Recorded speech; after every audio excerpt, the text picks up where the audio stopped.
But if I know Canadian and British farmers, we are resilient. We have a can-do attitude to this, and I think we can meet these challenges. But we're going to need the right political backdrop. And at the end of the day, the weather has the last laugh, does it not?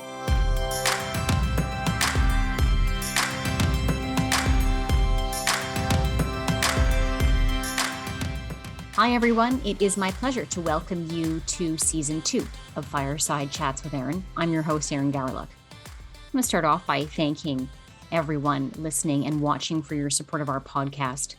What started as a labor of love and a place for conversations with industry influencers has really evolved into a platform for big ideas and one of Canada's top ag policy podcasts. And for that, I'm very grateful. I'm normally coming to you from the fireside, a place I would very much like to be given the frigid temperatures here in the nation's capital. But like many of my fellow parents, I find myself squirreled away in a quiet corner of my house away from children and dogs who are also at home, the children attending school virtually as we find ourselves under yet another set of COVID-related lockdowns. But the conversation continues. After all, it was this pandemic that inspired these virtual conversations. And today we're going to continue the commitment that we made at the start of Season 2, and that is to look at other jurisdictions for inspiration. We crossed the Atlantic for a conversation with a UK farmer who has provided sector leadership as the Deputy President of the National Farmers Union. Guy Smith served for 8 years on the NFU Council as the Essex delegate. He's a Nuffield Scholar and serves on the Board of Directors with the National Institute of Agricultural Botany. Guy is a Fellow of the Royal Agricultural Society and a recipient of an honorary doctorate for services to agriculture from Essex University. Guy, thank you for stopping by for a fireside chat. Erin, thank you. And always a pleasure to speak to someone from Canada. And a belated Happy New Year to you and your listeners and your excellent podcast. And hey, 2022, what could possibly go wrong? Absolutely. Okay, with that, Happy New Year to you as well. I got in touch with you, and you and I had an opportunity to connect briefly before the show as well, because one of my directors met you when she was overseas. I think it was for the Oxford Farming Conference a few years ago, back when we were having, face-to-face conferences and meetings. And sure. He came back to me.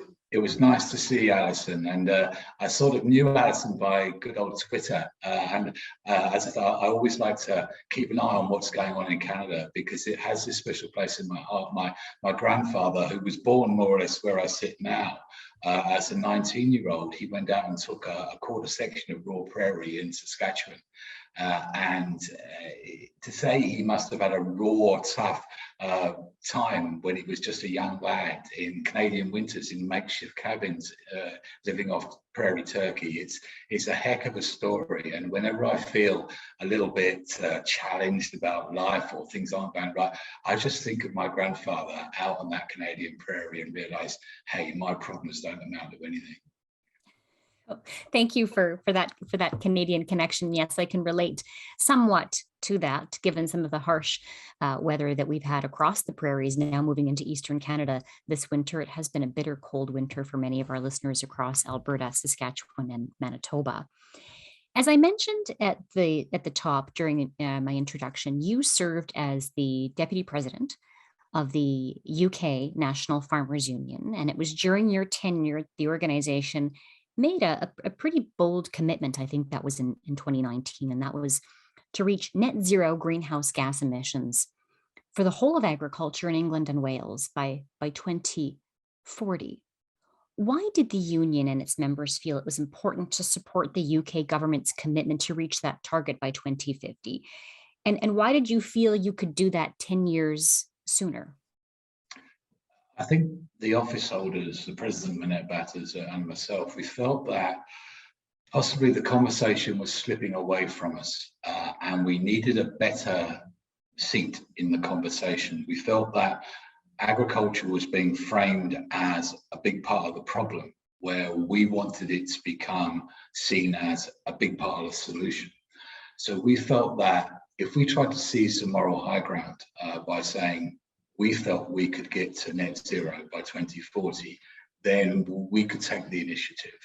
And politically, I knew it worked because you could see it in front of your eyes. So every autumn we would go and attend the big political conventions where the big beasts of the political scene would come up to our stand in the hall and talk to us. And if at that moment you put our plan in their hands and you said, look, we think we can do this, but we need the policy framework from you to make it happen, it's as if we were on the front foot and they were slightly, the ball was then in their court, and we felt that gave us the initiative. You know, climate change is tremendously political, and all sorts of agendas, particularly the vegetarian, the vegan agenda now, are trying to seize that agenda for their own advantage. And we felt that, you know, farming was being unduly blamed. You know, consumers are being told, just change your diet and that will be your contribution to climate change. And that's palpable nonsense. You know, energy, travel, all these things are much more important. And to sort of pressurize consumers all the time, we felt that the agenda was moving away. So we felt with this plan, we were sort of to a certain extent taking back some of the control of the agenda. I appreciate you providing that political perspective, because as a national agriculture advocacy association based here in Ottawa, in the nation's capital, that's always top of mind for us in terms of how we're relating to and with the current government as it, you know, as it relates to our sector's priorities. I'd be curious to know, because I'm assuming, you know, all of your members, when you made this commitment, even before maybe it was made public, and you were sharing this idea with your members, I'm sure they were all big fans of the idea, and you were met with no opposition whatsoever. I noticed that wry twinkle in your eye, and as someone who also has to show leadership of a lot of farmers, you know, sometimes you can't always be referring back because you end up just drowning in a morass of different opinions, and you have to take a lead to sit back. Also, you must take people with you, otherwise you lack the credibility of your representation. We know that some of our members were wary and concerned that we were overcommitting, and I sort of accepted that, because I think they were right, that I think if you sort of you overstate your ambition, you can become a prisoner of it, and particularly when in a global scenario we're putting down targets that maybe our competitors aren't. You've got to be careful you're not put yourself in a competitive disadvantage. And of course, the fundamental issue for farmers and climate change is the easiest way to lower your carbon footprint is to shut the farm gate and do nothing. But obviously, as farm businesses, that is not realistic. And I think the fundamental challenge for humanity, and farmers are central to this, is how do we feed a burgeoning world population of 8-9 billion without further pressurizing the planet?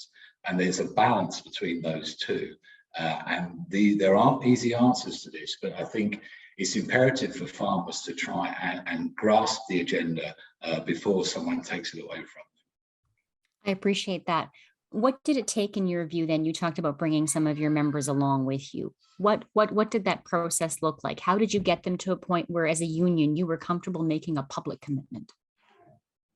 I think many farmers felt that we weren't doing enough, particularly on the vegan agenda of putting a lot of emphasis on CH4 methane from cows in particular. And we felt that, you know, one way you can do this is to set out your own agenda. Be confident of what you think you can do, and then take that as an offer to politicians and to the wider public. And so, you know, we were front foot. We weren't always responding to accusations being put against us. And I think the members got that. And, you know, thousands of them wanted copies of the plan, so they could take that plan out to their own sort of local politicians and whatever. It beefed them up, as it were, in terms of going out there with proactive ideas and recognizing the enormity of the solution. And, you know, farmers have to step up. So I think they got that. I think, you know, some were concerned that this would mean we would just be producing less food, because, as I said, that's a very easy way to lower carbon. And I always put the caveat down that no, we must do this not by just reducing food production, but by being smart enough to do both, lower carbon and maintain food production. Plan includes 3 overarching pillars. Can you walk us through those? Sure. So remember, first of all, it's net zero. It's not zero. And a key part of this is an increasing involvement of agriculture in renewable energy, whether it's biogas or it's biofuel or wind or solar, which often takes place on farmland. So a key part of this was producing renewable energy so you could displace oil and gas and the carbon emitters, and so you could offset. That's quite an important part of this. There's problems there as well, which we can go on to, but this was a key part of the three-pronged approach, which you rightly point out. The second was just to get smarter in the way we use inputs, particularly fertilizer. We felt that with better technology, with better plant genetics, then we can better utilize fertilizer use, and that will lead to less CO2 in the atmosphere, and we can maintain production if we deploy the technology in a smarter way. And there are other aspects about the way animals are kept, whereby we felt that you could reduce GHG production and yet maintain your agricultural production, your food production. And then finally it was sequestration. So a lot of farms in the UK, they have hedges around them because we have smaller field sizes than you do, as I know too well, in the Canadian prairies. And we felt that simple ideas about letting those hedges grow, so you've got more sequestration going on, cleverer management of pasture for animals, utilising farmland as a carbon sink, tillage practices to increase carbon organic matter in the soil. So a three-pronged attack whereby we felt that by 2040 you could achieve net zero. But I have to emphasize again, the net part of this is quite important. Absolutely. What were the main challenges in developing a plan which seeks to achieve net zero for the whole of agriculture? There's a heap of challenges here, and I don't underestimate them. And now I'm no longer sort of in this political position. I probably can be a bit franker about this. I think a fundamental problem is that a lot of the science isn't settled. That there are disagreements between scientists about, take for instance methane from cows, the GHG property of CH4 methane.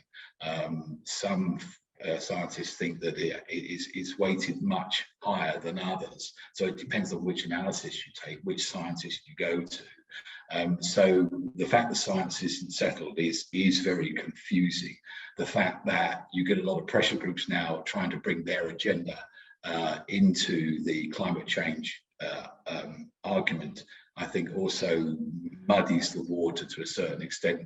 And I think farmers, to bring it back home, back to the farm, and to understand it, you need sort of carbon calculators that you can understand.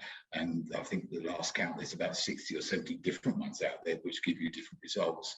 I think we're even unsure about how we measure organic matter in our soils, which is absolutely fundamental. So I think there are a lot of sort of known unknowns out there that farmers really do need to understand better, so they can go back home, tweak the way they farm, and improve their carbon footprint.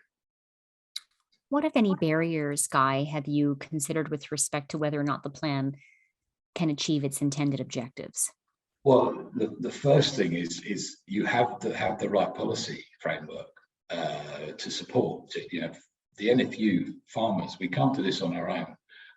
So we have to remember we're in the wider policy framework. So you have to go to politicians and say, you have a responsibility in this as well. Farmers can't do it on their own.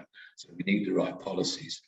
And what we didn't know in 2019 is whether carbon would be considered in trade deals. And this, to my mind, is quite important because if you have different agriculturists operating under different climate change resolution schemes, you may give one agriculture an advantage over the other. And if that's not recognised in a trade deal, which, as you know, Britain is now embarking on a heap of new trade deals as we leave the European Union, then you will have a problem. You will have a sort of carbon tension at your import-export nexus that could act to the detriment of your own farmers, and that's intensely, as I'm sure you realise, Erin. You know, trade deals are fraught with problems, fraught with deep negotiations, and doing the best for your own members. But I think we have to have a sort of common understanding of the way carbon is going to be traded, or embedded carbon is going to be traded across the world. Guy, you mentioned the fact that your plan articulates a role for government. And in the absence of a similar plan here in Canada, I can say that, yeah, as of late, we've seen some policies come from our government that relate to our sector that maybe made more sense on paper than they do at the farm gate, in terms of their practical applications and what we can reasonably achieve with those policies. So I'd be curious to learn more about how you've been working with government in this space and how receptive government has been to helping you do the things that you've outlined for them in your plan. You know, you're talking to government, you're always reminded of Eisenhower's famous statement, aren't you, that it's easy to farm when your farm is a sheet of paper and your plough is a pen, and it's those practicalities that mess the world of farming up. And there's also another adage that climate change always reminds me of, and that is that if you can't measure it, you can't manage it. So we need from government clear metrics as to what they recognise as carbon reduction, so we can have management plans in that respect. We need government to respect that if they impose, you could say, draconian conditions on their farmers in terms of carbon, that they have to respect that in the trade deals. Otherwise, you will get a competitive imbalance on your imports and exports. And I think these things are the toughest issues that we've had to face. You know, we need this clarity from government as to what they recognise as carbon reduction. We need government to then support those ideas in their policies, in their domestic policies, and we need them to respect that in the way they go about negotiating new trade arrangements. Thank you, Guy. One final question on this. I'm going to switch gears to a different topic, but you know, what best practices can you share on how to position agriculture as part of the solution to climate change? So for me, as a practical farmer, I'm acutely aware that as an arable farmer, as a crop farmer, fertilizer use is quite key to this. I think if we can be more efficient in our fertilizer use, then that's a good way we can start to reduce our carbon footprint. And the sequestration of the way more trees on farms in places where it doesn't impact on production, that's another idea. But going back to the fertilizer issue, and 2021 is an interesting place to start discussing fertilizer, because as we know, we are seeing these huge hikes in prices on fertilizer use, and it looks like, you know, farmers across the world may reduce their fertilizer use, which in one analysis in terms of carbon and climate change is a good thing. But the danger is that if it's over-egged and we severely deplete the world harvest, we will get problems with food supply, and never underestimate the importance of full bellies and people that go to bed not hungry when it comes to politics. It's a key political issue. So I think there's a real issue here for politicians that if they get it wrong, and they address climate change and carbon by suppressing food production, they will end up with a bigger problem. And I think farmers can see that sort of writ large on their farms, and fertilizer at the moment is in a really interesting place where we all may be deciding to use a little less fertilizer, and that could mean that we have another world harvest, which was disappointing in 2021 and may cause all sorts of problems across the globe if we have another reduced harvest in 2022. That's a good segue to a question I was going to ask you about fertilizer, and I think in part you already answered it. But about a year ago, the Canadian government came out with a target to see emissions from nitrogen-based fertilizer reduced by 30%, and we believe that there's a similar commitment. And I think in the European Union's farm to fork strategy, they were looking at a 20% total reduction in the use of fertilizer in their plan. And to your point, this has left Canadian farmers feeling rightfully concerned about the potential impact that this could have both on production and in turn on profitability. So, we know that farming is becoming increasingly expensive, that profit margins are narrowing, and that yet the global population is growing. So, are we doing an effective job, in your view, at balancing issues related to farm profitability and food affordability and food availability with policies like this? And in addition to what you've just outlined, is there anything else that you would include in terms of what effective policies like this have to consider when it comes to the broader implications? I think any politician needs to realise that we need resilient food production systems. And of course, the irony with climate change is that as the weather becomes more volatile, then maybe the old food production systems become less resilient. And I know in Canada you had a tough time last year with some very volatile weather, which really suppressed production. We had a similar scenario in little old England in 2020. So we have the sort of the added dilemma of more volatile weather and making food production systems less resilient. So politicians need to be aware of that. So I think support programs may be increasingly important going forward. I think markets are going to become more volatile as harvests become more volatile. So farmers are going to have to manage risk in different or better ways than they have in the past. So lots of new challenges coming over the hill. But if I know Canadian and British farmers, we are resilient. We have a can-do attitude to this, and I think we can meet these challenges. But we're going to need the right political backdrop. And at the end of the day, the weather has the last laugh, does it not? In addition to a can-do attitude, and as someone who has worked for farmers for a number of years, I can attest to that. What else do you think, in your view, that we can do together to boost resiliency and better position farmers for success in this new environment? I think investment's really important. Investing in our farms. I know in the UK we probably haven't invested in the infrastructure of our farms as much as we should have.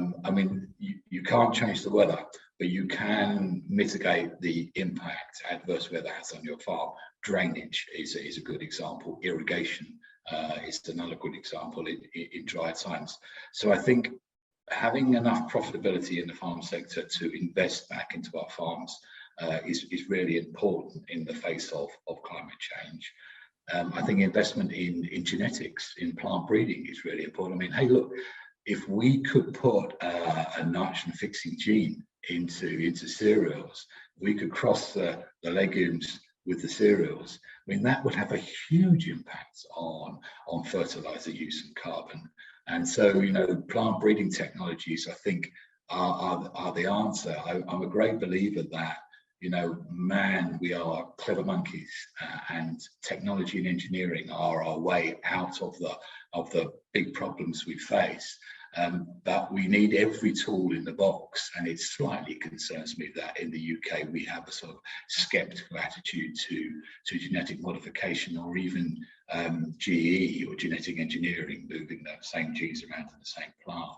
And I do hope that we won't find our hands tied behind our back because of skepticism about new technologies in food production, which we really do need to take on these huge problems, this huge issue of how do we feed a burgeoning world population of 8 to 9 billion without further pressurizing the planet. We'll need every tool in the toolbox. Agreed. The Canadian Roundtable for Sustainable Crops is currently working right now to develop a voluntary code of practice for the sustainable production of Canadian grain. And much like the UK NFU's commitment to net zero, it has been met with mixed reviews from farmers across the country. But I think if we had to boil it down, I think many farmers here just don't feel that maybe they're seeing the market signals to drive some of these changes and to reflect a demand for this type of production. So I want to talk to you about what's happening in this space in the UK, perhaps in the absence of a farmer-led code like the one that's currently under development in Canada. I understand the market has stepped in, and I was going to ask you to tell us a bit more about the UK's Red Tractor initiative. So if you look at the history of Red Tractor, it goes back to 20 years ago when UK farming was reeling from, particularly from BSE. And there was a feeling that, farmers had unsafe production systems and they needed to raise their game. And we could see a lot of the big players in the food scene and the retailers starting to develop their own schemes, which are assurance schemes, which then they would impose on the grower. And so Red Tractor was an opportunity for the growers to be involved in that conversation, to have one scheme rather than a multiplicity of schemes. And that was sort of felt to be a more comprehensive, fairer way to go about it. There are some issues here. You need to be careful. On the one hand, yes, you always need to make sure that you are catering for your market with the assurance that the people that buy from you want, and you need to be careful not to put too much cost into your production systems to make you uncompetitive. But I do think that with carbon and sustainability, the big players in the world, the Nestlés, the Unilevers, they are going to start to make demands on farmers to have some sort of assurance when it comes to sustainability or it comes to carbon, and farmers would do well maybe to meet some of that halfway rather than waiting for it to be done to them, if you see what I mean. Absolutely. Maybe in closing, I want to go back to the comments that you made talking about the unique position that your country is in right now post-Brexit with respect to the various negotiations that are going on for trade deals. And I would invite you to maybe identify the top 3 opportunities that you see for UK farmers now post-Brexit. Well, given our trade negotiators value agriculture in this country and don't just want to trade it away. And I'm very aware that the UK is not a great exporter like Canada. We are primarily an importer. So I think that gives our politicians a different perspective, which is a bigger ask. But when I look at our opportunities and I get all positive, I think to a certain extent you should always, as a farmer, play to your strengths. I think we have quite a benign climate in the UK for cereal and oilseed production. We don't get these extremes of weather that continental farmers would experience more readily. So I always think we'll have that on our side. Having said that, and I'm going to sort of put an adverse analysis in each time here, Erin, being a farmer, because I can always see my glasses both half empty and half full at the same time. If climate change is going to make our weather more unpredictable and less benign, we've got to be clever enough to be flexible and work with that volatility. And I think possibly Canadian farmers, because you're used to that experience of taking on what can be very challenging weather, you might be more adept at that. So I think maybe there's something for us to learn from you. But hey, I don't suppose I'm ever going to be stepping outside into -30, like I'm sure someone in Saskatchewan is right at this moment. I think the other opportunity we have as UK farmers is we're a crowded island. We have twice the population that Canada does, with 70 odd million people, and we only have 1/10 of the cropland. So we're always going to have a lot of consumers right on our doorstep, and that's a big opportunity, especially if we can persuade those consumers that maybe they ought to try and source local, that you can lower your food miles. I'm sure that's not a message that Canadian farmers readily sign up to, and I can understand why, but you also want to play to your strengths. So I think there's a lot of sort of fairly well-off consumers right on our doorstep that will always give us that opportunity. However, the downside is that there's a lot of pressure on land in the UK. A lot of people think it should do other things other than produce food. It should be a nature reserve, or it should be somewhere that people go and spend their leisure time, or we should build houses on it, or roads, etc. So I always think that we don't have the luxury of the big open spaces you have in Canada, and that can work both ways. And the third thing I'd mention is our record on science and technology. As a board member of the National Institute of Agricultural Botany, we're establishing links with Cambridge University. And I think in this country, we do have a good record on science and technology. And I've already spoken about how I think increasingly technology is going to become more important when we address this big challenge of feeding a world population without pressurizing the planet. So I think our record on science is a good one. However, I think politically, there are a lot of pressures on the ability to deploy some of that technology without scaring people. And that's what we found with GM, was that, people just didn't like the idea of putting it in their mouths. And that's always something that we'll have to work on if we are going to deploy technology to its best effect.